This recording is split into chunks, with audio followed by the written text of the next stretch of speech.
Latest టెక్నాలజీతో చిన్న injection తో నన్ను పూర్తి ఆరోగ్యవంతురాలను చేశారు. Elite spine and pain management centre, Manikonda, Dilsukh Nagar. Welcome to RTV.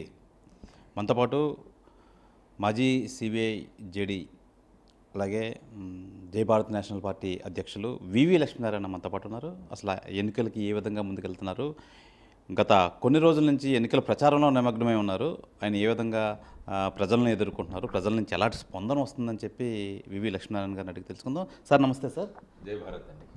Sir చెప్పండి, ఎన్నికల్లో చాలా రోజుల నుంచి ఎన్నికల ప్రచారంలో ఉన్నారు, రకరకాల ఓటర్లను కలుస్తున్నారు, ఎలాంటి స్పందన వస్తుంది మీ పార్టీకి? స్పందన చాలా చక్కగా ఉంది. ఎందుకంటే విశాఖపట్నానికి నేనేం కొత్తవాడిని కాదు. ఎందుకంటే 2019 ఎన్నికల్లోనే ఇక్కడ పోటీ చేశాను. అప్పుడు కూడా చాలా గొప్ప స్పందన అప్పుడు ఉండింది. అదేవిధంగా ఇప్పుడు కూడా చాలా చక్కగా స్పందిస్తున్నారు.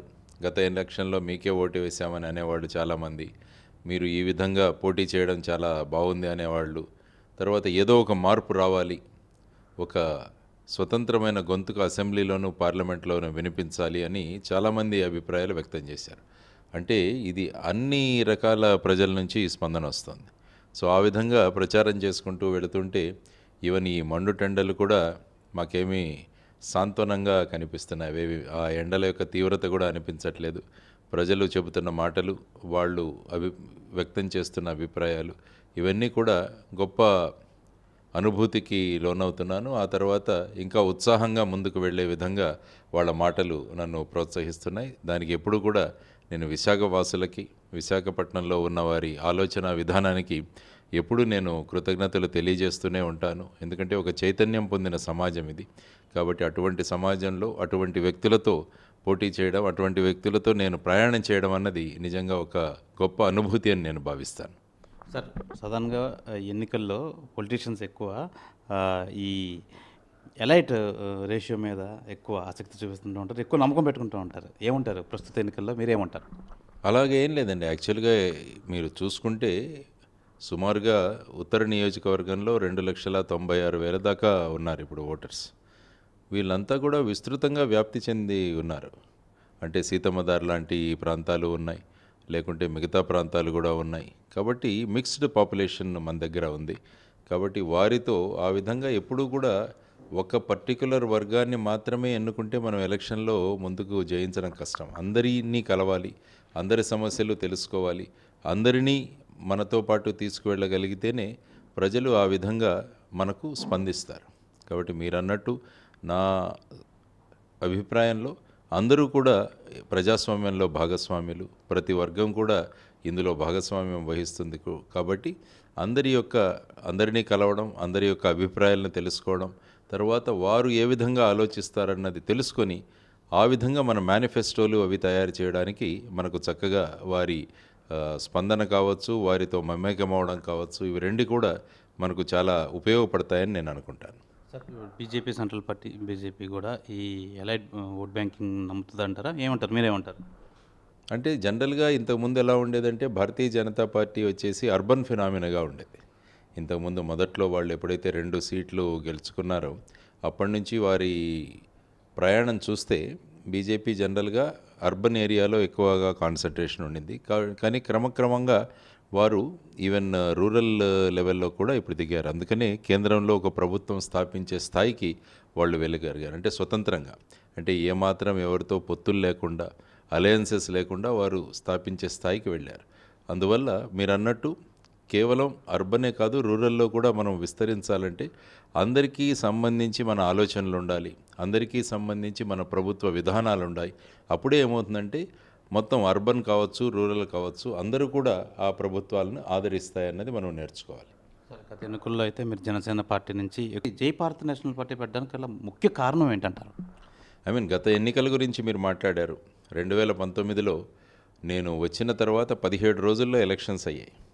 ఆ ఎలక్షన్లో ఈ విధంగా ఆల్మోస్ట్ 3 లక్షల దాకా నేను మెజారిటీలో ఓట్లు సంపాదించగలిగానంటే ఆ 17 రోజులు ముఖ్యంగా జన సైనికులు, వీర మహిళలు, వీరందరూ కూడా ఎంతో ఆప్యాయంగా చూసుకున్నాను. వాళ్ళ మనసుల్లో, వాళ్ళ హృదయాల్లో పెట్టుకొని నన్ను నడిపించారు. కాబట్టి ఆ విధంగా అంత ఓట్లు రావడానికి ప్రధానమైన కారణం. నేను ప్రతి ఇంటర్వ్యూలో కూడా ఈ విషయం చెబుతుంటాను. ఆ సమయంలో నాకు ఇన్ని ఓట్లు రావడానికి ప్రధానమైన కారణం ఏంటంటే జన సైనికులు, వీర మహిళలు, ముఖ్యంగా విశాఖపట్నంలో ఉన్నవాళ్ళు చాలా సహాయం చేశారు. అంటే ఇప్పటికీ కూడా ఆ రోజులు గుర్తు తెచ్చుకుంటున్నాను.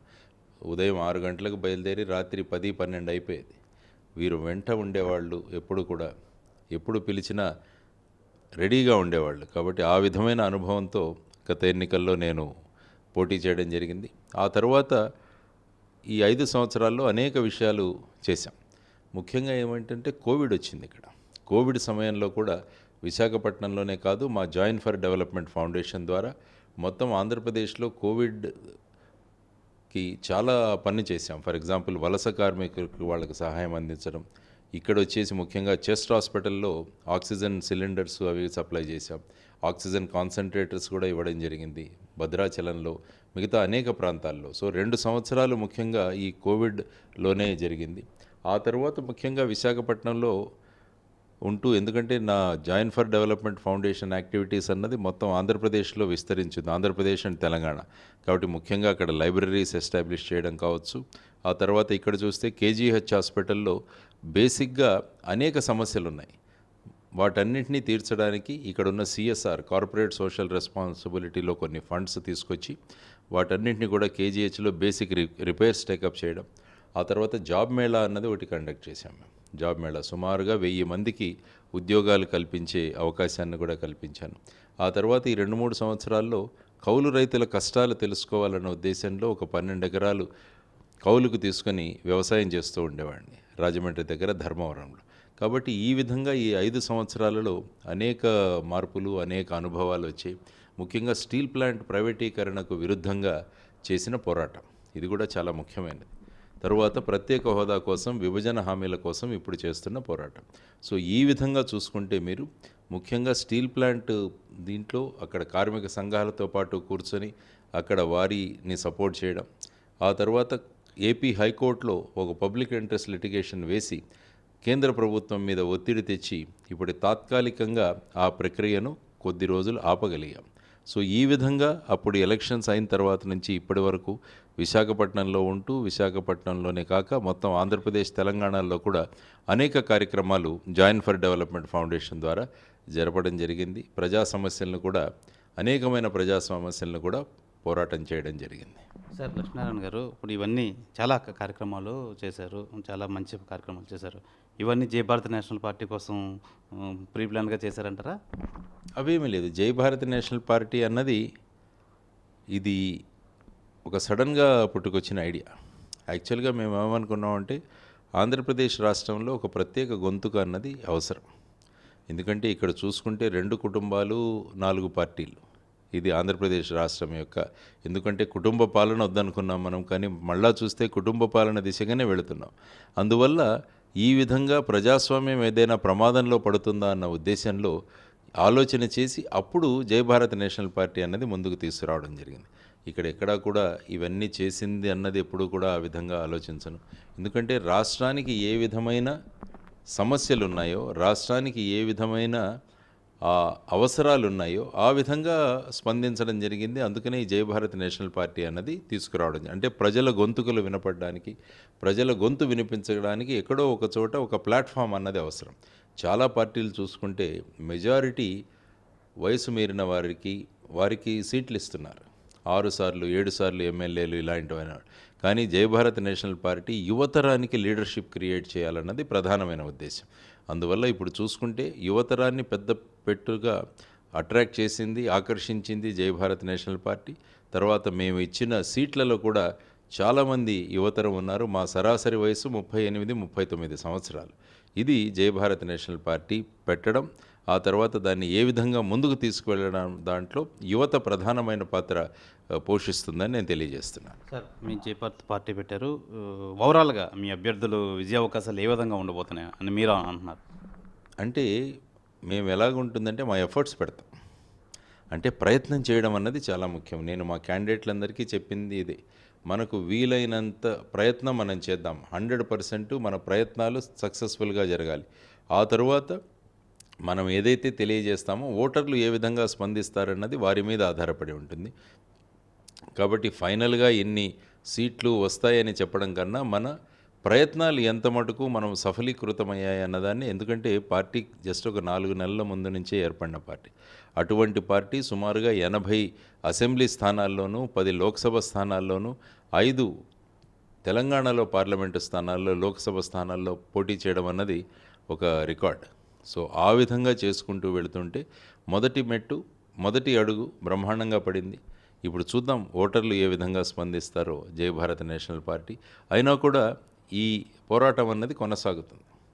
వచ్చే 5 సంవత్సరాలు కాదు, 10 సంవత్సరాలు, 15 సంవత్సరాలు ఈ పార్టీ అలాగనే కొనసాగుతూ ఉంటుంది. ప్రజల యొక్క సమస్యలను పరిష్కరించడానికి ప్రయత్నం చేస్తూనే ఉంటుంది. జై భారత్ పార్టీ నుంచి తొలిమెట్టు ఎక్కుతున్నారంటారా మీరు? డెఫినెట్గా తొలిమెట్టు ఎక్కుతున్నాం. బ్రహ్మాండమైన స్పందన ఉంది. మా క్యాండిడేట్లు కూడా అనేక ప్రాంతాల నుంచి తెలియజేస్తుంటారు నాకు. ప్రజలు చాలా చక్కగా స్పందిస్తున్నారు. మా అభిప్రాయాలు వ్యక్తం చేయడానికి, మా గళాన్ని వినిపించడానికి ఒక పార్టీ వచ్చిందన్న భావం కూడా వాళ్ళు వ్యక్తం చేస్తున్నారు. సార్, మీరు ప్రధానంగా ఉత్తర నియోజకవర్గం, విశాఖ ఉత్తర నియోజకవర్గం నుంచి పోటీ చేస్తున్నారు. ప్రధానంగా ఎందుకు ఉత్తర నియోజకవర్గం, అదే నియోజకవర్గం ఎందుకు ఎంచుకున్నారు? అలాగే మీ ప్రత్యర్థులు కేకే రాజు గారిని, విష్ణుకుమార్ రాజు గారిని మీరు పోటీ చేయడం వల్ల ఎవరు ఓట్లు చీలుస్తాయని చెప్పి మీరు అనుకుంటున్నారు? యాక్చువల్గా విశాఖపట్నం ఉత్తర నియోజకవర్గం ఎన్నిక చేసుకోవడానికి మా పార్టీలో ఎలా ఉంటుందంటే ఒక క్యాండిడేట్ సెలక్షన్ కమిటీ అని ఒకటి ఉంటుంది. ఆ కమిటీలో నేను సభ్యుడిని కాదు. వారు ఏం చేస్తారంటే ఏ క్యాండిడేటు ఏ నియోజకవర్గం పెడితే బాగుంటుందని వాళ్ళు నిర్ణయిస్తారు. నా విషయానికి వచ్చేసరికి వారు 2 నియోజకవర్గాలు నాకు సజెస్ట్ చేశారు. మొదటిది గాజువాక, రెండవది వచ్చేసి విశాఖపట్నం ఉత్తరం. అంటే గత ఎన్నికల్లో నాకు వచ్చిన ఓట్లు ఏవైతే చూసుకుంటే అధికంగా నాకు గాజువాకలో దొరికాయి, సుమారుగా 68,000 ఓట్లు. తర్వాత ఇక్కడ విశాఖపట్నం ఉత్తరంలో 46,000-47,000 ఓట్లు వచ్చాయి. సో ఈ సందర్భంగా వాళ్ళు ఈ 2 నియోజకవర్గాలు సూచించడం జరిగింది. అప్పుడు నేను గాజువాక నుంచి నేను పోటీ చేయనని చెప్పాను. ఎందుకంటే విశాఖపట్నం స్టీల్ ప్లాంట్ అన్నది గాజువాక పరిసరాల్లో ఉంది. నేను విశాఖపట్నం స్టీల్ ప్లాంట్ ప్రైవేటీకరణ కాకుండా ఒక పబ్లిక్ ఇంట్రెస్ట్ లిటిగేషన్ వేసి పోరాడుతున్నాను. ఈ పోరాడుతున్న సమయంలో నేను గనుక గాజువాకలో పోటీ చేస్తే ఏమవుతుందంటే కేవలం ఇది రాజకీయ కారణాలతో ఈయన ఇక్కడి నుంచి పోటీ చేయడానికి ముందే ప్లాన్ చేసుకొని ఇక్కడి నుంచి పబ్లిక్ ఇంట్రెస్ట్ లిటిగేషన్ వేశారు అన్నది ఒక అభాండం ఉంటుంది. అది నేను కాదు. ఎందుకంటే విశాఖపట్నం స్టీల్ ప్లాంట్ ఎట్టి పరిస్థితుల్లో ప్రైవేటీకరణ కాకూడదని నేను కోరుకున్నాను. ఎందుకంటే విశాఖపట్నం స్టీల్ ప్లాంట్ ఎలా వచ్చింది? 32 మంది ప్రాణత్యాగాలతో వచ్చింది విశాఖపట్నం స్టీల్ ప్లాంట్. దేశంలో అత్యుత్తమమైన స్టీల్ ఏదైతే ఉత్పత్తి చేస్తుందో అది విశాఖపట్నం స్టీల్ ప్లాంట్. సో ఇటువంటి స్టీల్ ప్లాంట్ని ప్రైవేటీకరణ చేయడాన్ని వ్యతిరేకించడానికి నేను చేశాను. కాబట్టి దాన్ని రాజకీయ లబ్ధిగా ఉపయోగించుకుంటున్నట్టుగా ఎవరైనా భావిస్తే అది సరికాదు. అందుకనే నేను గాజువాకలో పోటీ చేయనని చెప్పాను. దాంతో వాళ్ళు ఇచ్చిన 2వ అవకాశం నాకు విశాఖపట్నం ఉత్తర నియోజకవర్గం. సో ఆ విధంగా విశాఖ ఉత్తర నియోజకవర్గం నుంచి నామినేషన్ వేయడం జరిగింది. సార్, గత కొంతకాలంగా మీరు జనసేన అధినేత పవన్ కళ్యాణ్ని పార్ట్ టైం పొలిటీషియన్గా అని చెప్పి మీ వ్యక్తం పరిచారు. ఇప్పుడు ఆ ఉద్దేశం మారిందా? ఏమంటారు ఇప్పుడు ప్రస్తుత రోజున? నేను ఎప్పుడు కూడా వ్యక్తిగతంగా ఆయన అనలేదు. ఎందుకంటే 2013వ సంవత్సరం నుంచి కూడా పవన్ కళ్యాణ్ గారు నాకు పరిచయం. యాక్చువల్గా జనసేన పెట్టక ముందు గురించి కూడా మేము 2-3 సార్లు సమావేశమయ్యాం. ఒక థర్డ్ ఆల్టర్నేటివ్ ఈ రాష్ట్రంలో తీసుకురావాలన్నది ప్రధానంగా ఆయన వ్యక్తం చేశారు. దానికి అందరం కలిసి పనిచేద్దామని అనుకున్నాం. ఆ తర్వాత మళ్ళా నా డెప్యుటేషను అది పూర్తయి నేను మహారాష్ట్రకు వెళ్ళిపోవడం, ఆ తర్వాత ఆయన జనసేన పార్టీని ప్రారంభించారు. జనసేన పార్టీ ప్రారంభించిన తర్వాత బ్రహ్మాండమైన దీంతో వారు ముందుకు వెళ్ళారు. నన్ను కూడా వారు ముఖ్యంగా జీరో బడ్జెట్ పాలిటిక్స్ కానీ వారి ఆలోచన విధానం కానీ ఇదంతా కూడా ఆకర్షితుడై నేను అక్కడ జాయిన్ అవ్వడం జరిగింది. వారే నాకు చెప్పారు మీరు పార్టీలోకి రండి అని. సో ఆ విధంగా వెళ్ళి జాయిన్ అయ్యి నాకు విశాఖపట్నం లాంటి అతి ప్రతిష్టాత్మకమైన పార్లమెంట్ సీటు నాకు కేటాయించడం, ఆ తర్వాత ఈ ప్రచార సందర్భంలో కూడా వారు 1-2 సార్లు ఇక్కడికి రావడం, తర్వాత జన సైనికులు వీర మహిళలు వాళ్ళు చేసిన స్పందన, వారు చేసిన మద్దతు ఇవన్నీ చేసి ముందుకు వెళ్ళాను. కానీ ఆ తర్వాత వారు మళ్ళా సినిమాల్లోకి వెళతాను అన్నప్పుడు నాకేమనిపించిందంటే మనం ప్రస్థాపిత 2 పార్టీలు ఉన్నాయి మన రాష్ట్రంలో. వీటిని ధీటుగా మనం ఎదుర్కోవాలంటే మనం కూడా ఒక ఫుల్ టైంలో మనం పొలిటికల్ జర్నీ చేయాలి అని అనిపించింది. సో ఆ విధంగా ఆ సమయంలో విభేదించి వారు మళ్ళా సినిమాల్లో వెళతారు అంటే అది ఈ పార్టీ ఫుల్ ఫ్లెడ్జ్డ్గా ఎదగదేమో అన్న ఒక భావంతో నేను బయటికి రావడం జరిగింది. అయినప్పటికీ కూడా మా సంబంధాలు ఇవన్నీ కూడా అవి అలాగే కొనసాగుతున్నాయి. ఎప్పుడు కూడా వారి ఆలోచనలు వీటిని నేను గౌరవిస్తూనే ఉంటాను. దాంట్లో ఎప్పుడు కూడా ఏమాత్రం తేడా లేదు, దానిలో ఏమాత్రం డిఫరెన్స్ ఏమీ రాలేదు. కాబట్టి వారు ముందుకు వెళుతున్నారు. కాబట్టి ఆ సందర్భంగా విభేదించడం జరిగింది. కాబట్టి ఈ టీవీల్లోనూ లేకుంటే ఈ థంబ్నెయిల్స్ అలా పెట్టిండొచ్చు, కానీ నేను ఎప్పుడు కూడా పార్టీ బాగా ఎదగాలని కోరుకున్నాను. వారికి కూడా మంచి రాజకీయ భవిష్యత్తు ఉన్నారని కోరుకుంటాను. ఎందుకంటే ఎప్పుడు కూడా వారిని ఒక థర్డ్ ఆల్టర్నేటివ్గా నేను చూస్తాను. రాష్ట్రంలో ప్రస్తాపిత ఈ 2 పార్టీల ప్రయాణం తర్వాత వారి ఆలోచన విధానంతో ఆయన ఎప్పుడూ కూడా ఒక ఆలోచన, అంటే ప్రజల యొక్క సమస్యలను తీసుకువెళ్ళాలి, ప్రజలు బాగుండాలి అని కోరుకునే వ్యక్తి. ఏ విధంగా నేను అనుకుంటానో అందుకనే మొదట్లోనే 2013 నుంచేనే మేమిద్దరం కలిసి మాట్లాడుకోవడం జరిగింది. ఎందుకంటే ఇద్దరి భావము ప్రజలు బాగుండాలి, రాష్ట్రం బాగుండాలి అన్న భావాలతో ఉంటాం. కాబట్టి ఆ విధంగా ప్రయాణం చేయడం జరిగింది. సార్, ప్రధానంగా మనం చూసుకోవచ్చు, ఇప్పుడు మీరు మీ భారత పార్టీ నుంచి ఉత్తర నియోజకవర్గం నుంచి ఎన్నుకున్నారు. అటు కూటమి నుంచి విష్ణుకుమార్ రాజు గారు కానీ, వైసీపీ నుంచి కేకే రాజు గారిని, వాళ్ళని ఏ విధంగా ఎదుర్కోపోతున్నారు అసలు మీ భారత నేషనల్ పార్టీ నుంచి? మొత్తం నోటా వదిలేస్తే మొత్తం 15 మంది అభ్యర్థులు మేము ఇప్పుడు విశాఖపట్నం ఉత్తరం నుంచి. కాబట్టి వాటిలో కేకే రాజు గారు, విష్ణుకుమార్ రాజు గారు వారు కూడా ఉన్నారు. వారితో పాటు అనేక మంది ఇతర బీఎస్పీ కావచ్చు, కాంగ్రెస్ క్యాండిడేట్ కావచ్చు, మిగతా ఇండిపెండెంట్లు కావచ్చు, వీళ్ళందరూ కూడా పోటీ చేస్తున్నారు. కాబట్టి యాక్చువల్గా ఇందులో ఇక పోటీ అన్నది కాకుండా మన భావజాలాన్ని ఎలా తీసుకువెళ్ళాలి, మన ఆలోచనలు ఎలా తీసుకువెళ్ళాలి, ప్రజల స్పందన ఎలా ఉంటుందంటే వారిని కనుక మనం కన్విన్స్ చేయగలిగితే, మేము ఇది చేయగలము అన్న వారి మనస్సుల్లో ఒక రకమైన ప్రభావాన్ని మనం సృష్టించగలిగితే, పోటీ అన్నది కాదు, నేను యాక్చువల్గా ఈసారి కోరుకుంటున్నది ప్రజలు గెలవాలి అని కోరుకుంటున్నాను. ఈ ఎన్నికల్లో ప్రజలు గెలవాలి. ప్రతిసారి ఏమవుతుందంటే ఎమ్మెల్యేలు గెలుస్తున్నారు, ఎంపీలు గెలుస్తున్నారు, పార్టీలు గెలుస్తున్నా కానీ ప్రజలు ఓడిపోతున్నారు. అందువల్ల ఈ ఎన్నికల్లో ముఖ్యంగా నేను కోరుకుంటున్నది ఏంటంటే ప్రజలు గెలవాలి, ప్రజాస్వామ్యం నిలబడాలి. అది ముఖ్యంగా నేను ఆలోచిస్తున్నది. కానీ ప్రత్యర్థులు ఎవరు, వీరెవరు, ఇలాంటి వాటి గురించి నేను ఎప్పుడూ ఆలోచించలేదు. నా ప్రచారం ఎలా ఉండాలి, ప్రజల వద్దకు ఏ విధంగా వెళ్ళాలి, ప్రజల యొక్క భావాలను ఏ విధంగా మనం అర్థం చేసుకోవాలి, ప్రజా సమస్యలను ఎలా పరిష్కరించుకోవాలి, వీటి మీదే నేను కాన్సన్ట్రేట్ చేస్తున్నాను తప్ప ప్రత్యర్థులు ఎవరు అని నేను ఎప్పుడూ అనుకోలేదు. ప్రత్యర్థులు అనుకోవాలంటే నోటాతో సహా నాకు 15 మంది ప్రత్యర్థులు అనుకోవాలి. కానీ వారిని ఎప్పుడు కూడా ప్రత్యర్థులు అనుకోను. ఒక ప్రయాణం చేస్తున్నాం అందరం కలిసి ఒక మంచి సమాజాన్ని నిర్మించడానికి. అందులో ఒక్కొక్కరి భావజాలం ఒక్కొక్క రకంగా ఉంటుంది. నేను ఏ విధంగా ఎవరైతే ప్రజలను వాళ్ళ భావజాలంతో, ఆలోచనలతో ప్రజల దగ్గరికి వెళ్ళగలుగుతారో ప్రజలు వాళ్ళని ఆదరిస్తారు. సో నా ప్రయత్నం ప్రజల దగ్గరికి నా ఆలోచనలు తీసుకువెళ్ళడం, ఆ తరువాత వారి ద్వారా వారిని ఎలా గెలిపించాలి అన్న భావాలతో నేను ముందుకెళ్తున్నారు. కాబట్టి ఈ ప్రత్యర్థులు ఇలా ఎప్పుడు కూడా నేను భావించను. మాజీ సిబిఐ అధికారిగా మేము కొన్న అనుభవంతో భూ అక్రమాలపై మీకు ఎంతో నాలెడ్జ్ ఉంటుంది. విశాఖలో జరుగుతున్న భూ అక్రమాలపై ఈ గెలుపోవటంలో పక్కన పెడితే ఎలాంటి పోరాటం చేయదలుచుకున్నారు? డెఫినెట్గా ఇది కేవలం విశాఖపట్నానికి మాత్రమే చెందింది కాదు, మొత్తం రాష్ట్రంలోనే భూ కబ్జాలు జరిగాయి, భూ ఆక్రమణలు జరిగాయి. 22A అని పెట్టి చాలామందిని విసిగించడం జరిగింది. వాళ్ళ దగ్గర భూములు కూడా తీసుకోవడం జరిగింది. ఆ తర్వాత అవుట్ రైట్గా భయపెట్టి భూ కబ్జాలు చేసిన సందర్భాలు కూడా చాలా ఉన్నాయి. కాబట్టి మీరు అన్నట్టు ఎన్నికలు జరిగిన తర్వాత కేవలం విశాఖపట్నం మాత్రమే కాదు, రాష్ట్రంలో జరిగిన భూ కబ్జాలపై జై భారత్ నేషనల్ పార్టీ ప్రతి ఒక్క నియోజకవర్గంలో కూడా పోరాటాలు చేస్తుంది. ఏవైతే భూములు ఆక్రమణకు గురి అయ్యాయో వాటన్నిటినీ కూడా తిరిగి ఎవరినైతే భయపెట్టి భూములు తీసుకున్నారో వారికి ఆ భూములు చెందే విధంగా చేసే ప్రక్రియ మేము కొనసాగబోతోంది. ఈ ప్రక్రియను కూడా మేము పూనుకుంటున్నాం. ఈ ప్రక్రియలో కూడా మేము తీసుకుని ఈ విషయాన్ని మొత్తం రాష్ట్ర స్థాయిలో ఈ భూ ఆక్రమణలు, భూ కబ్జాలు వీటి మీద విస్తృతమైన పోరాటం మేము ఖచ్చితంగా చేస్తామని తెలియజేస్తున్నాను మీకు. సార్, ఒక పార్టీ అధ్యక్షులుగా విశాఖలో ఉంటున్నారు మీరు. విశాఖలో గత కొంతకాలంగా గంజాయికి క్యాపిటల్గా అనుకున్నారు. అలాంటిది ఇప్పుడు డ్రగ్స్ కూడా తోడయ్యాయి. మీరు చూస్తున్నారు, మనం చాలా పెద్ద మొత్తంలో డ్రగ్స్ అయితే పట్టుబడ్డాయి. ఈ విషయంలో అరికట్టడం విషయంలో వైసీపీ విఫలమైందని మీరు భావిస్తున్నారా? ఏం చెప్తారు, మీరేం చెప్తారు? ఎందుకంటే ఇంతకుముందు ఎలా ఉండిందంటే ఈ గంజాయి డ్రగ్స్ అనేవి కేవలం సిటీస్కు మాత్రమే పరిమితమైంది. అంటే ముఖ్యంగా విశాఖపట్నం కావచ్చు, మిగతా విజయవాడ ఇటువంటి ప్రాంతాలు. కానీ గత 5 సంవత్సరాలుగా మీరు చూస్తే ఈవెన్ గ్రామాలలో కూడా ఈ గంజాయి ప్రభావం ఎక్కువైపోయింది. ఈవెన్ తెలంగాణలో చూసుకున్నా కూడా అదే విధంగా ఉంది.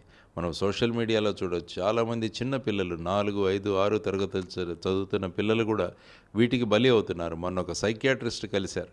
ఆవిడేమన్నారంటే, సార్ మా దగ్గరికి ఈవెన్ 4వ తరగతి చదువుతున్న పిల్లలు కూడా మా దగ్గర కౌన్సిలింగ్ కోసం వస్తున్నారంటే ఈ గంజాయి డ్రగ్స్ యొక్క ప్రభావం ఎంత మితిమీరిపోయిందో అన్నది మనం తెలుసుకోవచ్చు. డెఫినెట్గా ఇది ప్రభుత్వం యొక్క బాధ్యత. మీరు చూసుకుంటే 3000 కిలోల హిరాయిన్ ఏదైతే మనకు ముంద్రా పోర్ట్లో పట్టుబడిందో, ఆ ముంద్రా పోర్ట్లో పట్టుబడినది కన్సైన్మెంటు విజయవాడ నుంచి ఎవరో తీసుకొచ్చిన సంఘటన, విజయవాడ మరియు కాకినాడకు సంబంధించిన వాళ్ళు. అదే మొన్న వచ్చిన 25,000 కిలోలు 25 టన్స్ ఏదైతే ఇక్కడ విశాఖపట్నం పోర్ట్ ట్రస్ట్లో వచ్చిందో అది కూడా ఇక్కడ విశాఖపట్నంలో ఉన్న కంపెనీ తీసుకొచ్చిన కన్సైన్మెంట్. అంటే ఇంత పెద్ద పెట్టున్న డ్రగ్స్ ఇక్కడికి వస్తుంటే మరి అది ప్రభుత్వం ఫెయిల్యూరే కదా. గంజాయి ఎక్కడ పండుతుందో ప్రభుత్వానికి తెలుస్తుంది.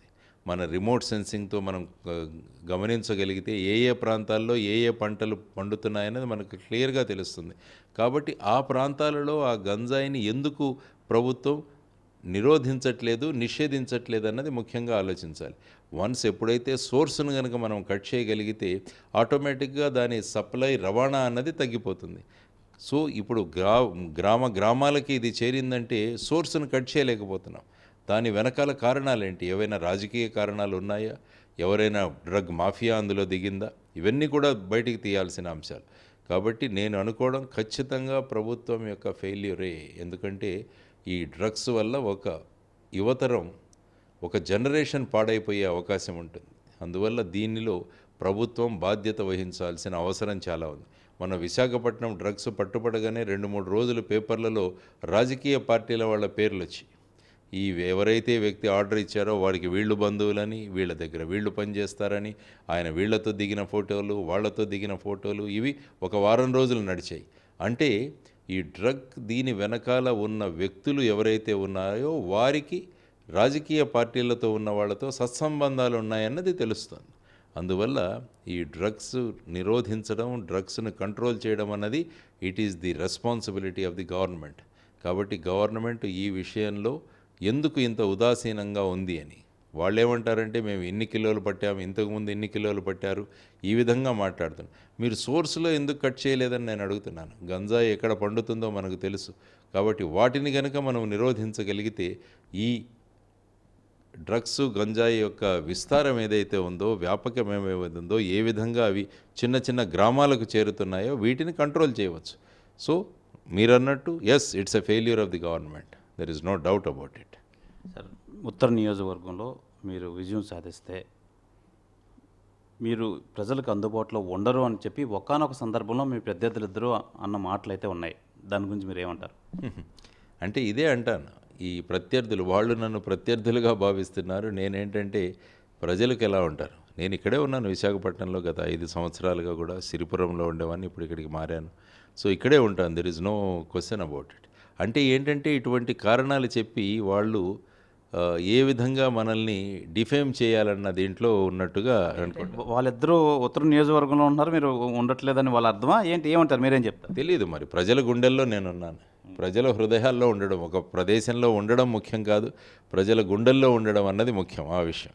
కాబట్టి నేను మొన్న ఇచ్చిన మేనిఫెస్టోలో కూడా నేను తెలియజేశాను స్పష్టంగా, 24/7 ఇక్కడ నన్ను గెలిపిస్తే నేను ఉంటాను. ఈవెన్ అదర్వైజ్ ఆల్సో నేను విశాఖపట్నం నుంచి ఆపరేట్ అవుతాను. ఎందుకంటే మా ఫౌండేషన్ యాక్టివిటీస్ ఇవన్నీ 2 రాష్ట్రాల్లో ఉంటాయి. కాబట్టి తర్వాత నేను స్కూల్స్కి, కాలేజెస్కి విస్తారంగా వెళుతుంటాను. ఎందుకంటే మా గురువుగారు ఏపీజే అబ్దుల్ కలాం గారు మాకు చెప్పింది, వీలైనంత మంది యువతరంతో కలవండి, వీలైనంత మంది పిల్లలు, తర్వాత కాలేజ్ స్టూడెంట్స్తో కలిసి వాళ్ళ ఆలోచన విధానాలను మార్చండి అన్నది మాకు ఆయన ఇచ్చిన గైడ్లైన్స్. దాంతో టూరింగ్లో ఉంటాను. కానీ వన్స్ ఈ విధంగా మీరు అన్నట్టు ఎమ్మెల్యేగా ఎన్నికవుతే నా మేనిఫెస్టోలో నేను చెప్పాను, మీట్ యువర్ ఎమ్మెల్యే అన్న ఒక యాప్ కూడా తయారు చేస్తానని చెప్పాను. అందులో ఏ సమస్యలు ఉన్నా కూడా నియోజకవర్గంలో వాటిని వెంటనే తీరుస్తాను. నియోజకవర్గంలో ఖచ్చితంగా ఉంటాను, ప్రజల సమస్యలు తీరుస్తాను.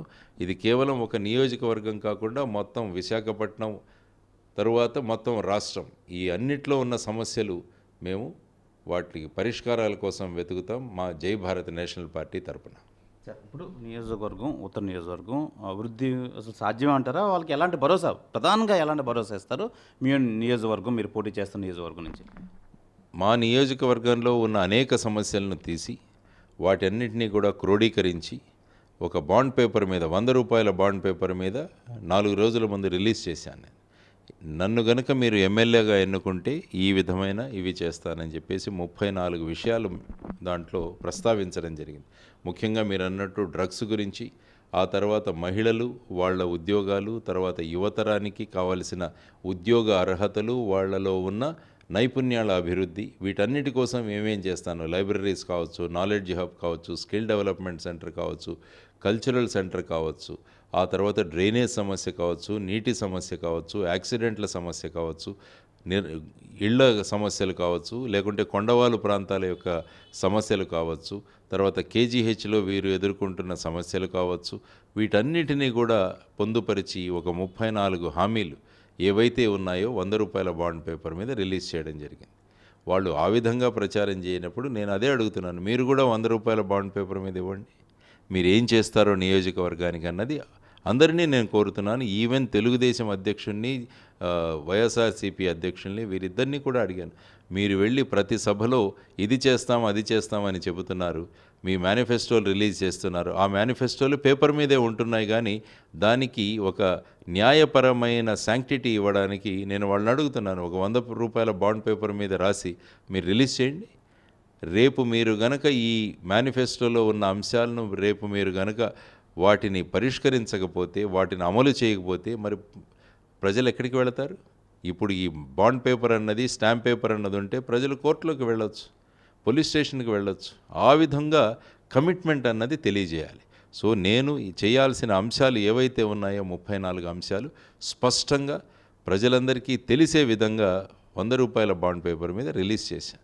ఇది కమిట్మెంట్, నాకున్న కమిట్మెంట్. కాబట్టి ఈ 5 సంవత్సరాల్లో ఈ సమస్యలన్నింటినీ నేను పరిష్కరిస్తాను.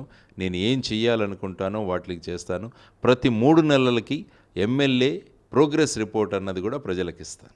అంటే స్కూల్ పిల్లలకు, మన పిల్లల ప్రోగ్రెస్ రిపోర్ట్ కోసం మనకి ఏ విధంగా 3 నెలల్లో వస్తుందో ఎమ్మెల్యే ప్రోగ్రెస్ రిపోర్ట్ అన్నది కూడా నేను ప్రజలకు ఇస్తాను. ఆ విధంగా వ్యక్తం చేయడం జరిగింది నేను. Thank you sir, thank you very much. మరో 3 రోజుల్లో ఎన్నికలకు వెళ్ళబోతున్నారు, మీరు కంపల్సరీగా విజయం సాధించాలని చెప్పి మేము కూడా ఆశిస్తున్నాం. All the best sir. ధన్యవాదాలు. ఇది ప్రధానంగా వివి లక్ష్మీనారాయణ గారు అయితే తెలియజేస్తున్నారు. జై భారత్ నేషనల్ పార్టీ నుంచి మాకు 34 అంశాలతో మేము పక్కా క్లారిటీగా ఉన్నాం, కంపల్సరీగా విజయం సాధించి ప్రజలకి చేరువలో ఉంటాము, కంపల్సరీగా అభివృద్ధి పనుల మీద మేము దృష్టి సారిస్తామని చెప్పి వివి లక్ష్మీనారాయణ అయితే తెలియజేస్తున్నారు. కెమెరామెన్ అజయ్తో శివరామకృష్ణ, RTV, విశాఖపట్నం నుంచి. మరిన్ని వీడియోస్ కోసం ఛానల్ ని సబ్స్క్రైబ్ చేయండి, లేటెస్ట్ అప్డేట్స్ కోసం వాట్సాప్ ఛానల్ ని ఫాలో చేయండి, అండ్ లింక్ డిస్క్రిప్షన్ లో ఉంది.